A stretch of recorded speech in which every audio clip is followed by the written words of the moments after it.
Hi, and welcome to Crypto Chats, a podcast that explores cryptids, alien encounters, and ghost stories.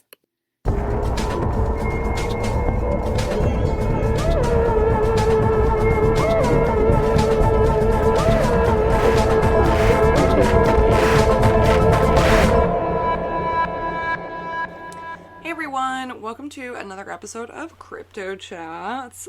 This week we're going to talk about, I know I said last week that I was going to do something new and change it up a little bit, but I changed my mind, and this week we're going to talk about one of my fave cryptids, our, friendly neighborhood Squatch related being in New Hampshire. We're going to talk about wood devils. If you're not familiar with wood devils, you're about to be. And if you are local to New England, I hope this does not send you running away from the woods, because it definitely has made me want to go more into the woods. Yeah, let's get into it. So, wood devils. Wood devils, okay, so before I go too far with this, it has not been proven that they are part of the Squatch family, but they are very, very similar in appearance and personality and temperament to Sasquatches, with a couple exceptions of the fact that they're tall and skinny as opposed to tall and bulky, and they're a little bit more timid and whatever. So that might be a controversial take. I don't really know if how people are gonna respond to me saying they're part of the Squatch family, but that's how I have perceived it, so that's how it shall be in my brain. Okay, so wood devils are, or as some people call them, the wood devils of Coos County.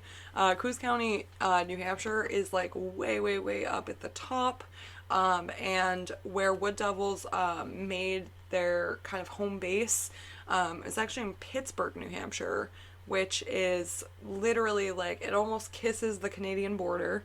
It's a little less than 60 miles from the Canadian border. It's very, very high up there. And that part of New Hampshire is very heavily wooded. It's not a lot of people live up there. There aren't a lot of big towns like we have on the seacoast. And it's kind of really the perfect place for any sort of deep wood dwelling creature. And the first sightings of these wood devils of Coos County were in the early 1900s, and there was a big, big, big kind of boom of sightings in the 1930s. And now, to this day, we still have wood devil sightings. I almost said Squatch sightings because I am really just following that path in my head. But no, not Squatch sightings, wood devil sightings in New Hampshire. And yeah, I have some stories to tell about that towards the end, but first I'm going to go over the description a little bit, just a little bit. So like I said, Squatch-like in features. So picture a weird humanoid ape creature. I think most people are pretty familiar with what the standard Bigfoot looks like. We've all seen him on the Progressive commercial. So, wood devils are very similar to that. But instead of being tall and beefy and muscly, they're tall, maybe even potentially taller than your standard Sasquatch, and very, very lean and skinny.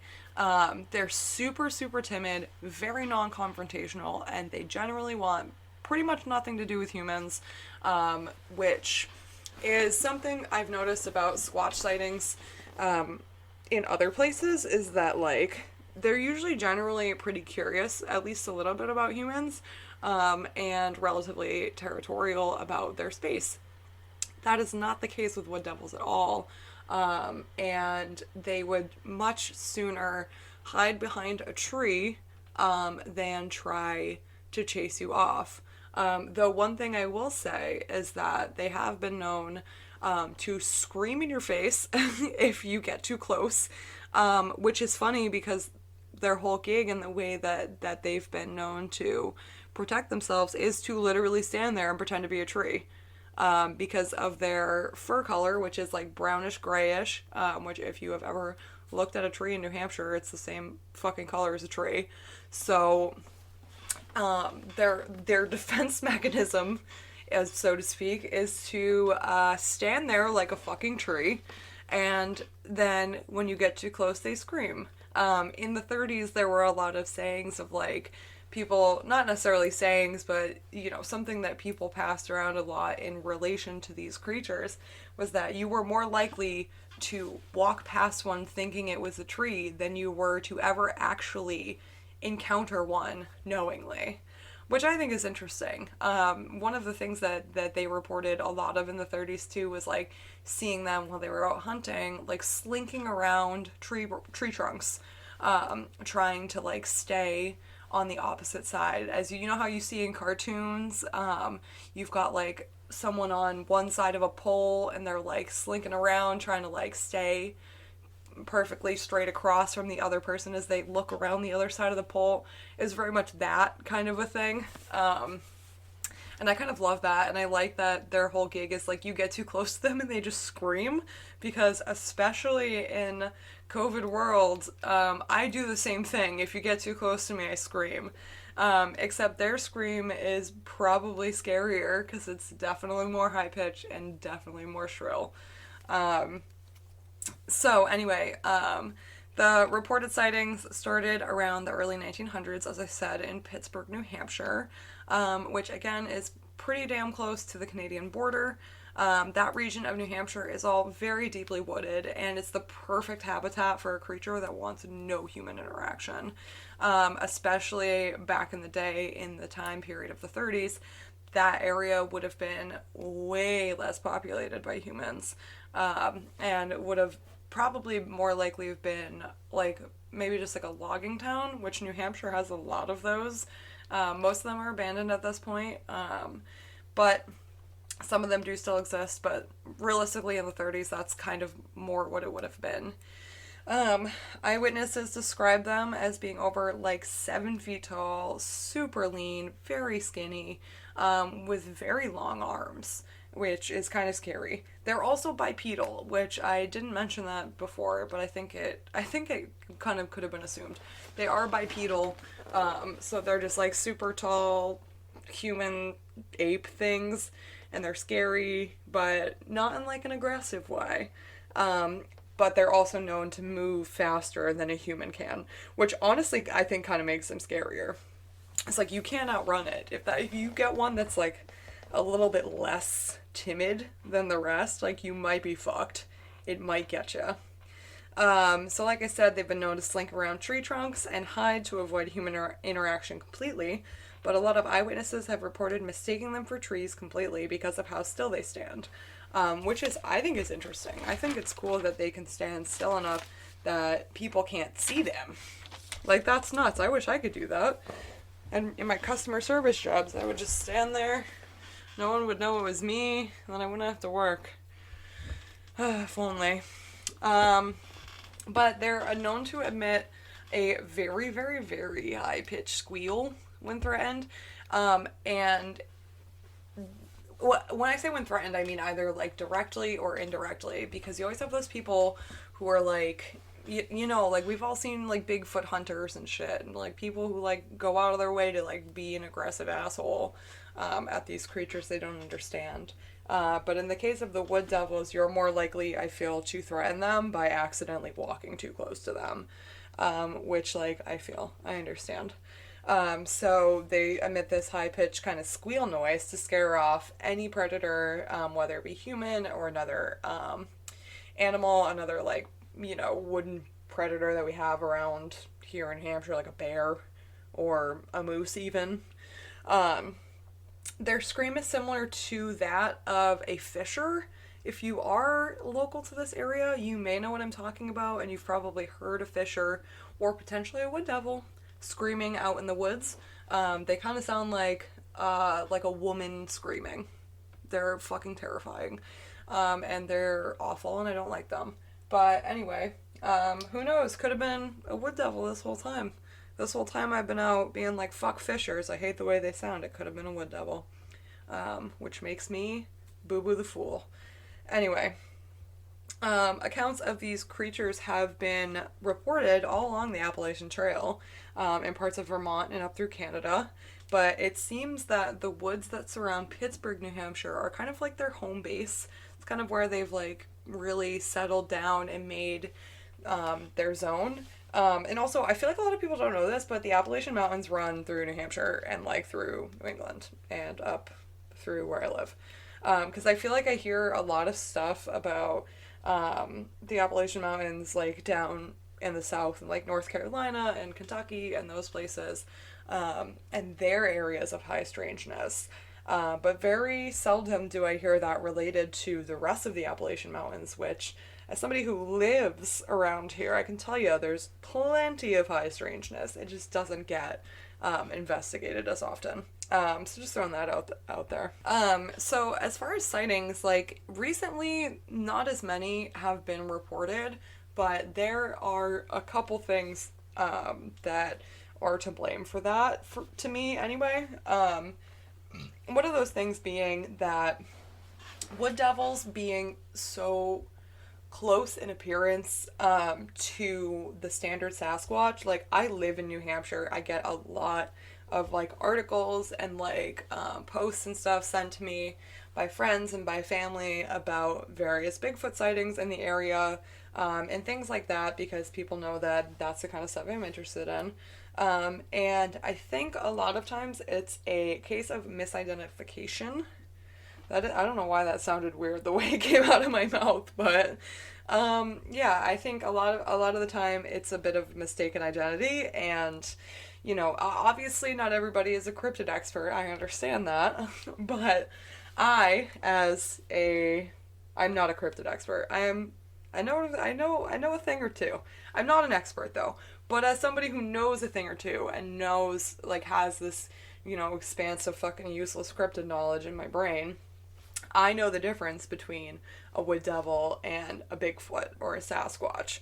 And most people who don't care about this stuff as deeply as I do would not know that. And I think about that a lot too, because if you were around for my Dogman episode, I talked about how there are a lot of overlapping reports between Dogman and Sasquatch sightings, and I think it's a bit of mistaken identity. Just in the sense that, like, from far away, those creatures could be interchangeable. And a lot of them are known to act pretty similarly to the other, with the exception of, like, some of them have better temperaments than others. But in the case of people of New Hampshire, the Bigfoot one being the big cryptid that everybody knows, I think is what everyone jumps to. So there not being as many wood devil sightings in this state, even though this is kind of where they came from and where they are. I think, personally, just think it's a case of people not quite knowing what they're looking at, which is fine. So from the 1930s until, I guess, when this sighting came up, which again, this one could have been labeled away as a Bigfoot sighting, but I happened to find it, so clearly it didn't get too pushed to the side. So in 2000, there was a couple that had a close encounter with what they described as a tall, hairy tall, hairy, barefooted creature, that was later described fitting the wood devil description almost to a T, as it cut them off on a hiking trail and then ran away from them, which, attitude-wise is pretty on par with what people have described from wood devils. It didn't scream at them, but that's okay. We can't all be so lucky. And then I have another sighting from 2004 where a man and his grandfather were out deer hunting in the deep woods of New Hampshire, which is, for some reason, real fucking popular here. I don't understand why, but that's okay. That's what they're out doing. And they also stumbled across a creature that fit the same description of a wood devil to a T, but this time they were screamed at and they fucking ran away, which is fair. And yeah, so that's, like, as far as modern sightings go, as far as ones that haven't been locked away in the Bigfoot vault. That's, those are some pretty good encounters. But a lot of you know I do paranormal investigation and have been for a long time. There are a lot of spots on the edges of the Maine border that I really like to go to. And one day, while my dad was out, he found a little stretch of road that is marshy, like swampy on one side, and this like really heavily wooded deep ravine on the other side. And he stopped because my dad does photography, and he stopped to take some photos of this marsh area because it looked really nice to him and he wanted to capture it. And while he was stopped, from behind him, deep in the ravine, which only goes down probably like 50, 60 feet, like you can see the bottom of it. It's not like horrifyingly like deep. It's not a black hole, but it's pretty deep. It's deep enough that if you fell in, you'd have a hard time getting out. And it's very steep on the sides. Anyway, my dad heard this like crazy, like blood-curdling scream come from down in the ravine. And he was really shocked, and he, was very certain that it was not a human, but it scared him enough that he decided it was time for him to leave, and he called me shortly after to be like, hey, heard this thing, do you know what it might have been? And, me being the person I am, said, oh, it's probably a wood devil. And he was like, what the fuck is that? Who are you? And, I gave him an explanation.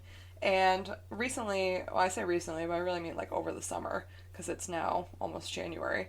Well, I guess now it is January.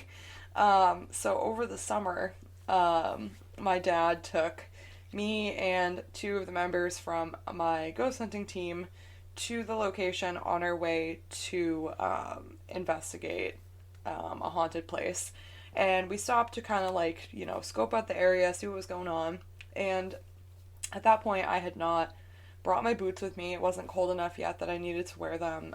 So I was still sticking with my shitty beat up Vans. And we spotted what looked to be like a print in the mud down in the swamp.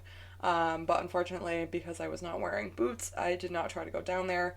The whole area surrounding that was also covered with poison ivy, so I was not about to risk my life to go check out this print, because I am allergic to poison ivy very badly. So we left. We kind of scoped out the area a little bit. We left. Later, a couple weeks later, my boyfriend and our friend Heather, who's part of our ghost hunting team, we all went to that spot without my dad. Just so happened he just wasn't there with us that time. And so when we got there, I had been wearing boots. I was also wearing 2 pairs of pants, because it was fucking cold. And I went down into the swamp. A lot of the ground had frozen at that point, just because it got very cold very quickly last year.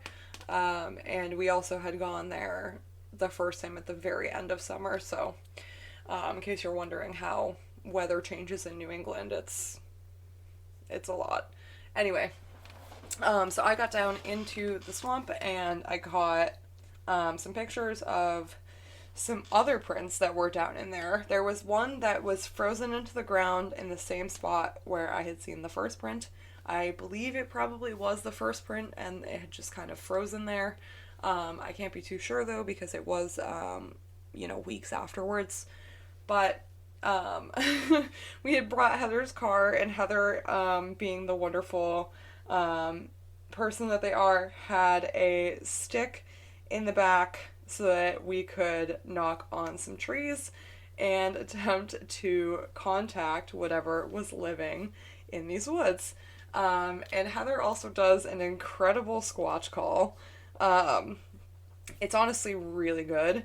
And, we spent about an hour or two on the side of this road, calling out to what we thought could potentially be some wood devils.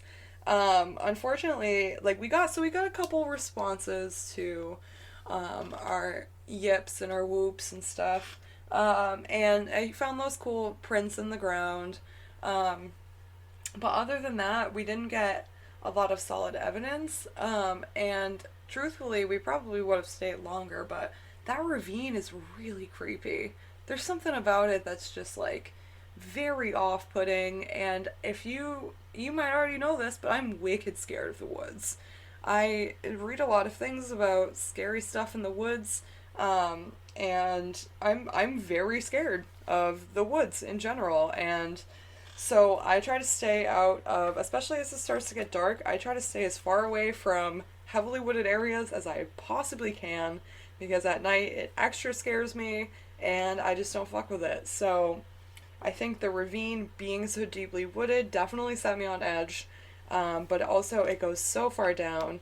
What's fun though is I do have a photo of my boyfriend who crawled down into the ravine to try to look in like a water drainage pipe that was down there. And he's a tall dude, and he looks like a fucking child because he is just being like, you know, just totally like, I don't know what the right word for what I'm trying to say is, but he's just like, in comparison to the heavily wooded, super steep, fucking scary ravine around him, he just looks so tiny. But yeah, I mean, come spring, we'll definitely go back out and be investigating that area more. Because as a lot of you know, in the winter, we kind of stay pretty dormant. It's very cold, and living in New England, the weather's unpredictable enough that it's hard to plan times where we can safely go out and investigate some of this stuff. So eventually we will go back out there and try to see what has been living in that area, because, you know, the sounds that we heard when making sound looking for a reply were definitely not human. And they also definitely don't belong to anything, any sort of like animal life that lives in New England, unless suddenly we have monkeys here. That's all I'm saying about that. So anyway, I'm gonna wrap this episode up.